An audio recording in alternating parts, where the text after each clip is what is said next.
إلا كان حواریون واصحاب یاخذون بسنته ويقتدون بأمره ثم إنها تخلف خلوف يقولون ما لا يفعلون ويفعلون ما لا يؤمرون فمن جاهدهم بيده فهو مؤمن ومن جاهدهم بلسانه فهو مؤمن ومن جاهدهم بقلبه فهو مؤمن وما وراء ذلك من الإيمان حبة خردل وليس وراء ذلك من الإيمان حبة خردل. یہ بہت اہم حدیث ہے اور بہت کلیئر ہے. افسوس یہ کہ یہ اتنی عام نہیں ہے. ویسے ہے مسلم شریف کی روایات، دونوں روایت کے اعتبار سے ہم پلہ. حضور فرماتے ہیں کہ اللہ نے مجھ سے پہلے جس امت میں بھی کسی نبی کو بھیجا، اٹھایا، اس میں اس کے اصحاب اور حواری پیدا کیے. وہ اصحاب اور حواری کیا کرتے تھے؟ اصحاب حضور کے، حواری حضرت عیسیٰ کے، دونوں الفاظ جمع کر دیا آپ نے. وہ کیا کرتے تھے؟ وہ اپنے نبی، اپنے رسول کی سنت کو مضبوطی سے تھامتے تھے اور جو حکم وہ دیتے تھے اس کی تعمیل کرتے تھے. ثم انها تخلق من بعدهم خلوف، لیکن اس کے بعد پھر ایسے ناخلف لوگ آ جاتے تھے. وہ کیا کرتے تھے؟ یفعلون ما لا یؤمرون، کرتے وہ تھے جس کا حکم نہیں ہوا. وہ یقولون ما لا یفعلون، اور کہتے وہ تھے جو کرتے نہیں تھے. اب آپ نے فرمایا جو کوئی ایسے لوگوں سے جہاد کرے گا ہاتھ سے وہ مومن ہے، جو جہاد کرے گا زبان سے وہ مومن ہے، جو جہاد کرے گا دل سے وہ مومن ہے. اور اس کے بعد تو ایمان رائی کے دانے کے برابر بھی موجود نہیں. یہ ہے جہاد کے 3 درجے. اور جہاد کن سے ہو رہا ہے یہاں نوٹ کیا آپ نے؟ چاہے ناخلف ہے کہ کون؟ امتی ہے رسول کے نا، ناخلف امتی ہے، انہی کو کہا جائے گا فاسق و فاجر. کے خلاف جہاد کیا جائے گا بالید، باللسان، بالقلب. بالید جو ہے وہ ضروری نہیں کہ تلوار سے ہو. بالید کی یہ شکل ہے جو آج دنیا نے دی کہ پکیٹنگ ہے، ڈیمانسٹریشن ہے، demonstration of your will end your power and your strength. میں اس کی ایک مثال دیا کرتا ہوں، میرے کیسٹ بھی موجود ہے. یہ تقریباً 2.25 سال پہلے کی بات ہے. مارچ کا مہینہ تھا سن 83 کا. میں آ رہا تھا عمرے کے لیے. لاہور کی ایک گرلز کالج کی ایک خاتون پرنسپل کا مجھے فون آیا. اس زمانے میں آپ کو یاد ہوگا کنٹروورسی بہت چل رہی تھی، پردے وردے پر میرا معاملہ جو تھا بڑا گرم تھا اخبارات میں. انہوں نے یہ کہا کہ ڈاکٹر صاحب آپ اور باتیں کرتے ہیں، یہ آپ نے اس پر کبھی دھیان دیا کہ یہ 23 مارچ کو جو پریڈ ہوتی ہے اور 14 اگست کو جو پریڈ ہوتی ہے اس میں جوان لڑکیاں بھی پریڈ کرتی ہیں؟ میں نے واقعی چونکا، میں تو ملامت کی میں نے اپنے آپ کو کہ کیوں ادھر کبھی توجہ نہیں گئی. اتنا بڑا منکر، مسلمانوں کا ملک، مسلمان بچیاں، محمد الرسول اللہ صلی اللہ علیہ وسلم کی بیٹیاں. حضور امت کے لیے باپ کے درجے میں ہے کہ نہیں؟ وہ جوان بچیاں سینہ تان کر پریڈ کر رہی ہوں اور کھڑے ہوئے کون دیکھتے ہیں؟ وہ مسلمان. کیا اسے کوئی مسلمان ہوگا جو کہے یہ جائز ہے؟ کوئی بریلوی، کوئی دیوبندی، کوئی اہل حدیث، کوئی حنفی، کوئی مالکی، کوئی شافعی، کوئی سنی، کوئی شیعہ، کوئی کہہ دے کہ جائز ہے؟ ایک ایسا متفق علیہ منکر، اور ہو رہا ہے، ڈنکے کی چوٹ ہو رہا ہے. میں نے اپنے دل کو یہ تسلی دی کہ بھائی ہم نے تو پریڈ کبھی دیکھی نہیں، لیکن وہ ضمیر نام کی ایک شے ہے نا، اس نے فوراً ٹوک دیا. پریڈ نہیں دیکھی، اخبار میں فوٹو تو دیکھیں. بہرحال میں نے جمعے میں تقریر کی. نہیں انل منکر باللسان ہی کر سکتے تھے. میں نے کہا خدا کے لیے باز آ جاؤ، اللہ کی کہ غضب کو دعوت نہ دو. ہماری بھی توجہ نہیں گئی ادھر. لیکن آج میں کہہ رہا ہوں، جن لوگوں کے علم میں ہے، میرے ہاں جمعے کی نماز میں کافی بڑا مجمع ہوتا ہے، سول آفیسرز بھی ہوتے ہیں، ملٹری آفیسرز بھی ہوتے ہیں. میں نے کہا جس کی بھی رسائی ہو صدر ضیاء صاحب تک، وہ اسے اپنا فرض سمجھے کہ یہ بات پہنچائے کہ خدا کے لیے اس کو بند کرو. ہم یہ نہیں کہتے کہ آپ لڑکیوں کو ٹریننگ نہ دیں. ہمارے ہاں گرلز کالجز پردہ وال کے ساتھ ہوتے ہیں، ان کے اندر آپ ٹریننگ دیں، ہمیں کوئی اعتراض نہیں. ہماری بچیاں رائفل چلانا جانے، اچھا ہے، کیا پتا کون سا وقت آ جائے. پھر یہ کہ پریڈ کرانی ہے ضرور کرائیں، لیکن قذافی اسٹیڈیم میں کروا لیں اور وہاں ان کی مائیں ان کی بہنیں آئیں دیکھیں، ہمیں کوئی اعتراض نہیں. لیکن جوان لڑکیاں، بوڑھی عورتیں تو نہیں ہوتی جو پریڈ کرتی ہیں، جوان لڑکیاں، اور وہ جھک کر تو نہیں چلتی، سیدھا تان کے چلتی ہیں. پریڈ ہے یہ بہت بڑا منکر ہے، باز آ جائیے. میں آ گیا تقریر کر کے عمرے کے لیے، واپس گیا تو وہ 23 مارچ ہی تھی، نہیں بلکہ 24 کی صبح کو میں پہنچا ہوں کراچی. تو 23 مارچ کی چھٹی کی وجہ سے صبح کے اخبارات تو نہیں چھپے تھے. شام کا مجھے ایوننگر ملا ہے جب میں کراچی سے لاہور جا رہا تھا ہوائی جہاز میں، اور غالباً سٹار جو ایوننگر ہے کراچی کا، اس کی بینر ہیڈ لائن یہ تھی اوپر موٹی، women's parade took place despite the letter of Mian Tufail. اس خط سے مجھے معلوم ہوا کہ میاں صاحب نے بھی خط لکھا صدر صاحب کو. اندازہ یہ ہوا کہ یا تو میاں صاحب کو بھی اسی خاتون نے کہیں فون کیا، یا انہیں میری تقریر کی رپورٹ پہنچی. دو ہی شکلیں ہو سکتی. اس سے پہلے انہوں نے بھی کبھی توجہ نہیں ہوئی. لیکن یہ کہ میاں صاحب کا اب آپ اندازہ کیجئے، اتنی بڑی دینی جماعت کے سربراہ، 50 سال کی تاریخ لیے ہوئے جماعت اسلامی اپنی پشت پر، کوئی آج کی جماعت تو نہیں. کم سے کم 45 برس تو اس جماعت کو قائم ہوئے ہو گئے. اور مودودی صاحب نے جو کام شروع کیا تھا وہ سن 37 میں شروع کر دیا تھا. وہ تحریریں جن پر جماعت قائم ہوئی، وہ جماعت ہے، اس کے پاس کارکن ہے. سب مانتے ہیں کہ واحد منظم جماعت، چھوٹی ہے لیکن ہے منظم. اس کا امیر خط لکھ رہا ہے. پھر یہ کہ وہ ایم آر ڈی کا آدمی نہیں ہے کہ آپ یہ سمجھے کہ یہ ہمارا پولیٹیکل اوپوننٹ ہے، دشمن ہے، بلکہ کسی نے غلط کہا یا صحیح کہا، انہیں تو بی ٹیم کہا گیا مارشل لا کی.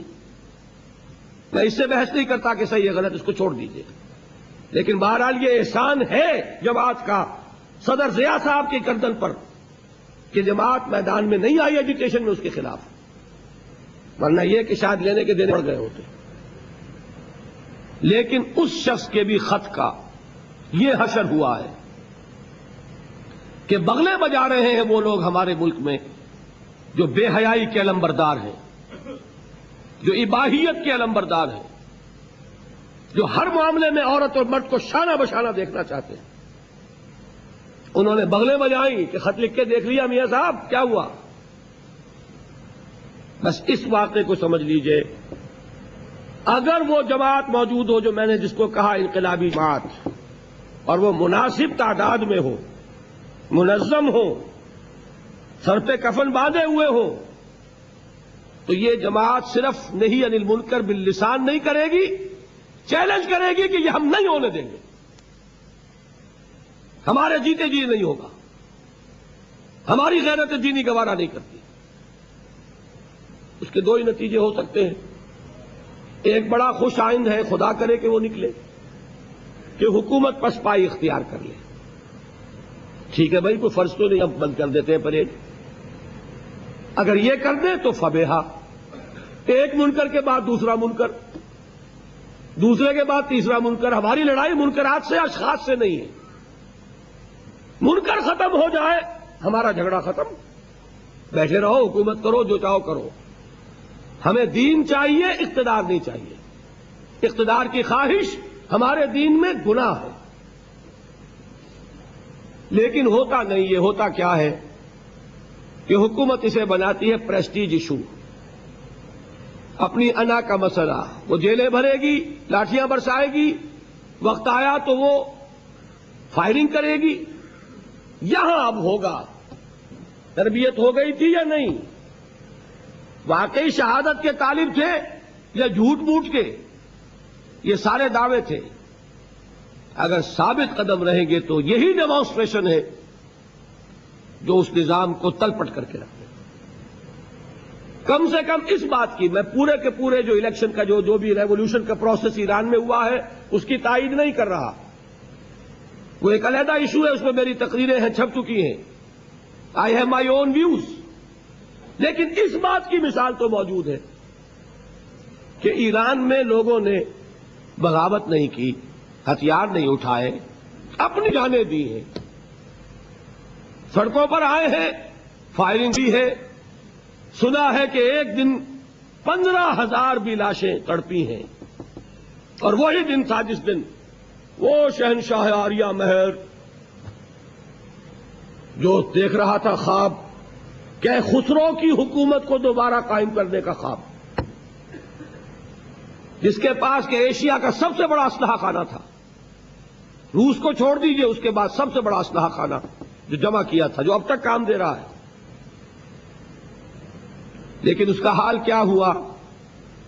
وہی کہ جو بہادر شاہ ظفر نے کہا تھا کہ کتنا ہے بد نصیب ظفر دفن کے لیے، 2 گز زمین بھی مل نہ سکی کوئے یار میں.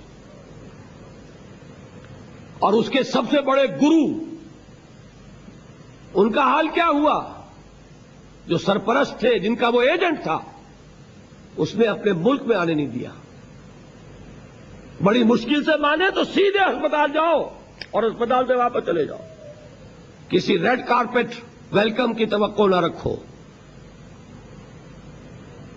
یہ کس کا حشر ہوا ہے؟ یہ ہے اصل میں انقلابی عمل.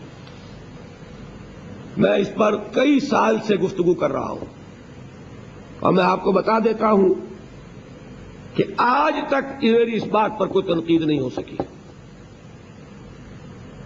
یہ راستہ ہے، اور خالص جو کچھ کہہ رہا ہوں دین کے حوالے سے کہہ رہا ہوں، سیرت النبی کے حوالے سے کہہ رہا ہوں. آخری اقدام کے لیے بھی 2 حدیثیں پیش کی ہیں. اس راستے سے ہٹ کر محض سیاسی ہتھ کنڈوں سے، الیکشن کے ذریعے سے، وہ دوسرا ایجیٹیشن توڑ پھوڑ والا ایجیٹیشن، اس کے ذریعے سے اگر کوئی شخص سمجھتا ہے کہ اسلام آ سکتا ہے تو میرے نزدیک بہت بڑے مغالطے میں. اقامت دین کا واحد طریقہ کار یہ ہے جس میں ہمارے لیے اصل رہنما اسوہ ہے محمد الرسول اللہ صلی اللہ علیہ وسلم کا. اس میں اجتہادی جو پہلو ہے وہ میں نے آپ کے سامنے بیان کر دیے کہ یہ ہے اس میں جو اس دور کے اندر، خاص طور پر اس لیے کہ مسلمانوں سے معاملہ ہے، کیسے بھی ہو، فاسق ہو، فاجر ہو، مسلمان ہے. یہ طریقہ کار ہے جو اختیار کرنا ہوگا. حضرات، اب میں صرف آپ کو یہ بتا دوں، جیسا کہ میں نے عرض کیا، میں یہاں بھی آیا ہوں تو کچھ کھوئی ہوئی بھیڑوں کی تلاش میں آیا ہوں. میں پیشہ ور وائس نہیں، میں پیشہ ور مدرس نہیں. پیشے ہی کی بات تھی تو اللہ نے مجھے وہ پیشہ دیا تھا جس سے ساری دنیا یہ سمجھتی ہے کہ بڑا اعلیٰ پیشہ ہے یا نہیں، اس کو چھوڑ دیجیے. کہتے یہی ہے، نوبل پروفیشن. اس میں بہرحال نہ ہو کروڑوں کی آمدنی، باعزت روزی اس میں انسان کو ملتی ہے. میں نے اس کو چھوڑا ہے. میں نے عرض کیا تھا پہلے دن، میرے فکر پر بالکل بچپن میں جبکہ میں 5ویں جماعت میں پڑھ رہا تھا، علامہ اقبال کے اشعار نے ایک اثر قائم کیا ہے. تھوڑا سا اس میں مزید رنگ حفیظ جالندھری کے شاہ نامے نے کیا ہے، لیکن اس میں پھر خاکہ تفصیلی مولانا مودودی کی تحریروں نے اولاً، اور مولانا ابوالکلام آزاد کی تحریروں نے، اور مولانا اصلاحی صاحب کی تحریروں نے ثانیاً. میں جب 19 برس کا یا 20 برس کا تھا تو میرے سامنے یہ بات واضح ہو چکی تھی کہ ایک مسلمان کی زندگی میں اس کے دینی فرائض کے یہ تین پہلو ہیں. عبادت رب، خود اللہ کا بندہ بنے. شہادت علی الناس، لوگوں پر حجت قائم کرے دعوت و تبلیغ کے ذریعے. اور اقامت دین، دین کی سربلندی کے لیے سردھڑ کی بازی لگا دے. اور اس کے لیے لازم ہے التزام جماعت. یہ کام جماعت کے بغیر نہیں ہو سکتا. اسی تصور کے تحت میں جماعت میں شامل ہوا تھا، لیکن بعد میں مجھے محسوس ہوا کہ جماعت اسلامی کا وہ انقلابی لٹریچر آج بھی موجود ہے۔ بدقسمتی سے سن 47 میں نیک نیتی کے ساتھ ایک غلطی کی گئی ہے اور اس غلطی نے اس کو دلدل میں پھنسا دیا ہے۔ یہ الیکشن کی اس وادی کے اندر وہ پھنس چکی ہے، انقلابی انداز اس نے اختیار نہیں کیا۔ یہ وہ بات تھی کہ جو سن 55 میں واضح ہوئی، سن 56 میں نے 250 صفحے کے ایک بیان میں 24 برس کی عمر میں اسے لکھ دیا، اور سن 57 میں آل پاکستان ایک ہمارا ہوا تھا اجلاس، اس میں اس کو پیش کرنے کی کوشش کی، لیکن اللہ تعالیٰ مغفرت فرمائے مولانا مودودی اس وقت تک بہت پر امید تھے کہ الیکشن کے راستے سے ہم انقلاب لے آئیں گے، اور جیسی وہ جماعت ہے ظاہر بات ہے اس میں مولانا کی رائے کے مقابلے میں خاص طور پہ میری تو عمر ان کے بیٹوں کے برابر تھی۔ جب ماسی گوٹ میں کھڑا ہوا تھا ان کے سامنے، میری عمر ابھی 25 برس کی نہیں تھی، لہذا میری بات نہیں سنی گئی۔ اس کے بعد کچھ اور اقدامات بھی ایسے تھے مولانا کے کہ اس سے بددل ہو کر پھر ہم لوگ علیحدہ ہوئے، اصلاحی صاحب اور بڑے بڑے لوگ۔ خیال یہ تھا کہ یہ لوگ مل کر جماعت بنائیں گے، لہذا ان کے آس پاس رہا۔ میری عمر تو کچھ 30 برس تھی، لیکن یہ کہ ان حضرات نے بھی کوئی جماعتی شکل میں اقامت دین کی عملی جد و جہد کا آغاز نہیں کیا۔ سن 65 میں پھر میں نے طے کیا ہے کہ اب اگر کوئی اور نہیں کرتا تو ہر ایک کو اپنی قبر میں جانا ہے، ہر ایک کو اپنی جواب دہی اللہ کے حضور میں کرنی ہے۔ میں یہ نہیں کہہ سکتا کہ انہوں نے نہیں کیا اس لیے میں نے نہیں کیا۔ اگر مجھ پر منکشف ہو چکا ہے کہ یہ فرض ہے تو اس کی جواب دہی کے لیے مجھے سوچنا ہوگا۔ پھر میں دوبارہ لاہور گیا ہوں، پھر میں نے وہ قرآن مجید کے حلقے قائم کیے ہیں تاکہ یہ انقلابی دعوت، اب یہ لفظ استعمال کر رہا ہوں، قرآن کے حوالے سے آئے تو لوگ جاگیں۔ پھر ہم خیال پیدا ہوئے تو انجمن خود نام القرآن قائم ہوئی۔ وہ انجمن ہے، وہ جماعت نہیں ہے، پارٹی نہیں ہے۔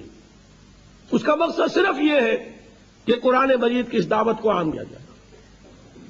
اس میں جو بھی میرے ساتھ شریک ہوئے، انجمن بنی، اب وہ اشاعت، اس میں دورے، اس میں ہماری کانفرنسیں، مختلف شہروں میں جا کر ہمارے قرآنی کیمپس، یہ سب انجمن کے تحت ہوئے تاکہ یہ قرآن کی دعوت کو وسیع پیمانے پر، اور ایک قرآن اکیڈمی قائم کی کہ اسی دعوت کو پیش کرنے کے لیے اعلیٰ علمی سطح پر بھی اور جس طرح میں کر رہا ہوں اس طرح بھی نوجوانوں کی ایک کھیپ تیار ہو جائے، اس لیے کہ ایک چنا بھاڑ کو نہیں پھوڑ سکتا، اور ظاہر بات ہے کہ ایک شخص آج ہے کل نہیں ہوگا۔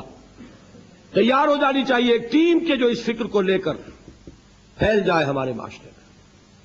الحمدللہ وہ انجمن سن 72 میں قائم ہوئی، اب یہ 85 ہے، 13 برس ہو چکے، بلکہ 14 ہو جائیں گے۔ اب اس میں اللہ کے فضل سے کوئی اختلاف نہیں ہوا، کوئی ہنگامہ نہیں ہوا، ہم نے اکیڈمی بھی بنائی، اب کوئی 4 سال سے اس میں عملاً بھی نوجوانوں کی تدریس کا کام شروع ہو چکا ہے۔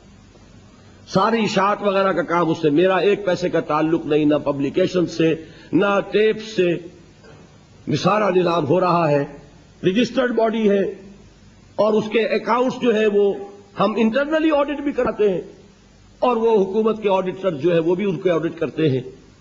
میں نے ایک عجیب، اللہ نے بات سجھا دی تھی، ایک عجیب کام کیا کہ اکاؤنٹ 2 رکھے، ایک کلیکشن اکاؤنٹ وہ میرے انگوٹھے تلے ہوتا ہے، لیکن اس سے ایک پیسہ بھی براہ راست خرچ نہیں ہو سکتا۔ ایک ایکسپینڈیچر اکاؤنٹ، میں صرف وہاں سے ادھر منتقل کر سکتا ہوں پیسہ، اور وہاں جو پیسہ ہے وہ 2 افراد، انجمن کا ناظم اعلیٰ اور انجمن کا ناظم بیت المال، وہ ان کے دستخطوں سے۔ تو میں یہ کہہ سکتا ہوں کہ ان 14 برسوں میں نے انجمن کا ایک پیسہ بھی خرچ نہیں کیا، اگرچہ اتھارٹی میری ہے، میں بتاؤں گا کہ کیا کرنا ہے کیا نہیں کرنا ہے، لیکن یہ کہ اس پیسے کو میرا ہاتھ نہیں لگتا۔ بینک میں آ گیا پیسہ، میں صرف چیک لکھتا ہوں اس بینک سے کہ اس مہینے اب اتنے پیسے کی ضرورت ہے، ادھر نکال دو۔ اس کے بعد اس کا خرچ جو ہے، اس کے لیے بینک سے پیسہ نکالنے کے لیے ناظم اعلیٰ انجمن کا اور ناظم بیت المال ان کے جوائنٹ سگنیچر سے نکلتا۔ بہرحال میں نے اس لیے بتایا ہے کہ اول تو میری خواہش ہے اور ویسے بھی ہونا ہی ہے، اب آپ لوگ واپس ہی گھروں کو آئیں، خیر سے بدھو گھر کو لوٹیں اور اس گھر میں آ کر اصل کام کریں۔ میں یہاں پہ نہیں، یہاں کے لوگوں کو کچھ کہنے نہیں آیا ہوں، یہاں کے لوگ اپنا حساب جانیں، اپنا معاملہ جانیں۔ یہ پاکستان سینٹر ہے، یہاں بیسیکلی میں پاکستانیوں ہی سے مخاطب ہوں۔ ہندوستان کے مسلمان اپنے حالات میں ہیں، ہمیں تو صدمہ ہوتا ہے اس احساس سے۔ واقعہ یہ ہے، میں نے کئی بار یہ پاکستان میں اپنی تقریروں میں کہا ہے کہ ہم جو گلچھرے اڑا رہے ہیں پاکستان میں، وہ ہندوستانی مسلمان کی کوسٹ پر اڑا رہے ہیں، ان کی قیمت ہے در حقیقت۔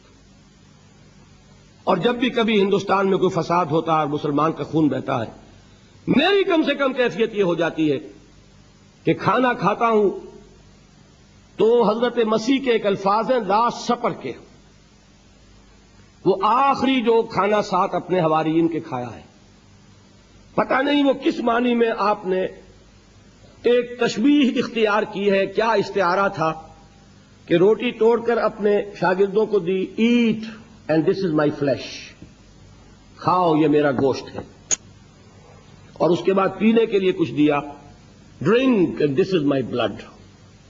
میں نہیں معلوم کہ کیا ہے اس میں، رمز کیا ہے، بات غلط ہے یا کوئی استعارہ ہے، واللہ عالم۔ لیکن مجھے یہ ایسا محسوس ہوتا ہے جب احمد آباد ہو، مراد آباد ہو، جب مسلمان کا خون بہنے کی خبر آتی ہے تو وہاں جو کھانا ہم کھاتے ہیں، محسوس ہوتا ہے کہ یہ ہندوستانی مسلمانوں کا خون ہے جو ہم پی رہے ہیں۔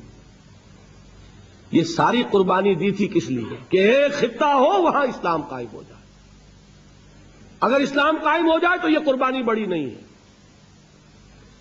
بڑا پیارا شعر یاد آیا اقبال کا، اگر عثمانیوں پر کوہ غم ٹوٹا تو کیا غم ہے کہ خونے 100,000 انجم سے ہوتی ہے سحر پیدا۔ لیکن سحر پیدا ہو تب نہ، 40واں سال جا رہا ہے کہ اس شہر کے کوئی آثار نہیں۔ یہ ہے اصل میں ہمارا المیہ، اس کی کیا سزا ملے گی میں نہیں جانتا، لیکن جب تک مہلت ملی ہوئی ہے محنت کرنی ہے، کام کرنا ہے۔ اس لیے کہہ رہا ہوں اول تو گھر آ کر اپنی ذمہ داریوں کو ادا کرنے کی فکر کیجیے، نہیں تو کم سے کم یہاں رہ کر بھی کام کیجیے۔ آپ انجمن خدام القرآن کی کوئی تشکیل کر لیجیے تاکہ اس فکر کو تو پھیلائیں، اپنے ساتھیوں میں پھیلائیں، تاکہ آج نہیں کل جب واپس آئیں تو قرآن مجید کے جذبے سے سرشار ہو کر گھروں کو واپس لوٹیں۔ آپ کا یہ اپنے وطن سے دور رہنا اس اعتبار سے مبارک ہو جائے گا۔ دوسری بات پھر اس کے بعد تنظیم قائم کی، اور الحمدللہ کہ بیعت کی بنیاد پر قائم، بیعت سموتات فی المعروف۔ بڑے مذاق اڑے ہیں اس کے کہ اکبر نام لیتا ہے خدا کا اس زمانے میں، رقیبوں نے رپٹ لکھوائی ہے جا جا کے تھانے میں، لیکن مجھے اعتماد ہے حضور کی یہ سنت ہے۔ ابو الکلام نے اسی پر جماعت قائم کی تھی، شیخ الہند نے بیعت کروانا چاہی تھی ابو الکلام کے ہاتھ پر علماء سے رحمت اللہ علیہ، اور سید احمد بریلوی رحمت اللہ علیہ نے جماعت تیار کی تھی اسی بیعت کی بنیاد پر۔ ہمارا تو یہ راستہ ہے، دورے جس کو ہم کہتے ہیں وہ ہمارے بہترین قرون اولا سے لے کر اور اس صدی کے شروع تک تو یہی چیز ہے۔ بعد میں ہم نے تنظیموں کے دوسرے ڈھانچے انداز اختیار کر لیے۔ بہرحال میں نے وہ تنظیم قائم کی ہے، تو یہ جان لیجئے کہ یہاں کے لیے وہ نہیں ہے۔ یہاں آپ لوگ جو کام کر سکتے ہیں، جو کر رہے ہیں، دین تحصیل ہے، علم کو حاصل کرنا ہے، باقی یہاں آپ کی حیثیت مہمانوں کی ہے۔ آپ کو اس میں اپنے آپ کو تیار کرنا چاہیے، اس اپنے ملک میں جس کے آپ اصل ذمہ دار ہیں، اللہ کے یہاں مسئول ہیں، اس کے لیے آپ تیاری کی سوچیں، اور اگر وہاں آ کر آپ تنظیم میں شامل ہوں اور اپنے آپ کو اس کام کے لیے وقف کریں تو یہ ساری گفتگو جو 9 دن میں آج مکمل ہوئی ہے، تب تو یہ سفل ہے، آپ کا سننا بھی مفید اور مبارک۔ اور اگر یہ نہیں تو آپ نے محفلیں اٹینڈ کر لی، کچھ آپ کو لذت حاصل ہو گئی ہوگی، کچھ وقتی طور پر جذبہ بھی ابھر آیا ہوگا، لیکن یہ ساری چیزیں نتیجے کے اعتبار سے لا حاصل ہوں گی اگر زندگی میں کسی عملی جد و جہد کا آغاز نہیں ہوتا۔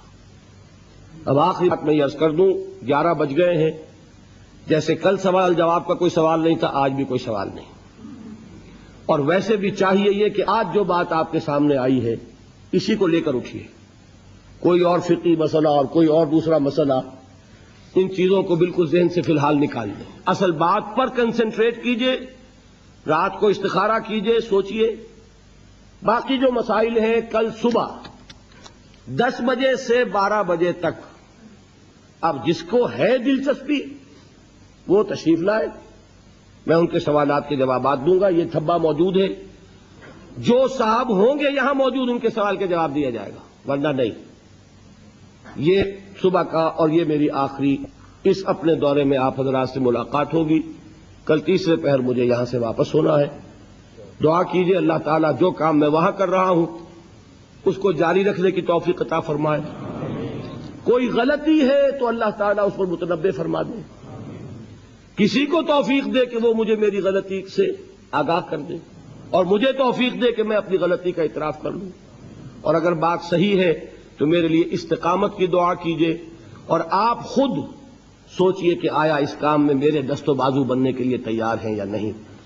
آخری بات یہ ہے کہ حاجی اشرف صاحب کے بھائی پاکستان میں شدید بیمار ہیں، ان کے لیے دعا کریں۔ اللہم اشف لہ وارحمہ، اللہم اشف لہ وارحمہ، اللہم اشف لہ وارحمہ یا ارحم الراحمین۔